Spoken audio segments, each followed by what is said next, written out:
Zimbabwe's livestock sector is very diversified. It covers cattle production, dairy production, goat production, poultry production, pork production, fish farming, and the like. It's a very big and growing subsector. It's probably the most inclusive agricultural subsector after maize, because as you know, almost every farmer, whether big, large, or medium-sized, grows some kind of animal, one animal or the other, and feeds the nation.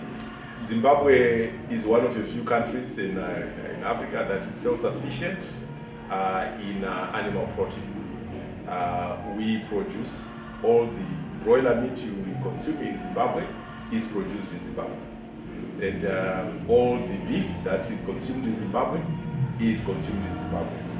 Presently, we are producing on average about 13 kgs per person per year to feed the nation. So that's the average consumption of broiler meat. On the beef side, we are consuming about 6 kgs per person per year.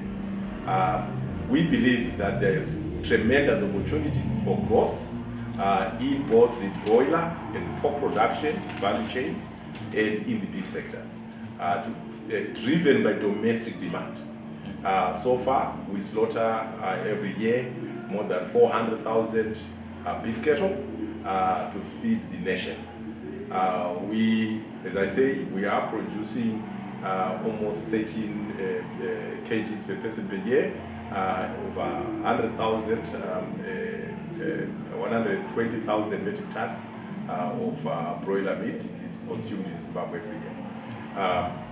Perhaps what is not known by most people, when they see broiler meat, we start to think that is, major producers are the large-scale farmers, the likes of Evans, Surrey, and the like.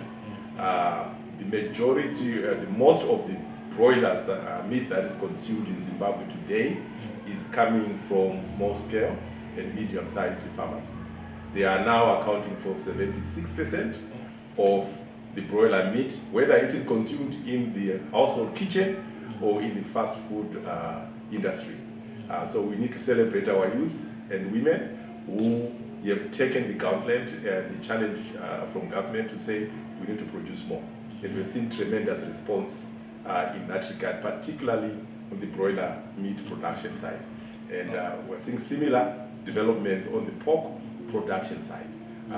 It's tremendous growth, and we believe that Zimbabwe will remain self-sufficient and eventually become a net exporter of beef, pork, and broiler meat production, especially taking advantage of our free trade opportunities coming out in Africa.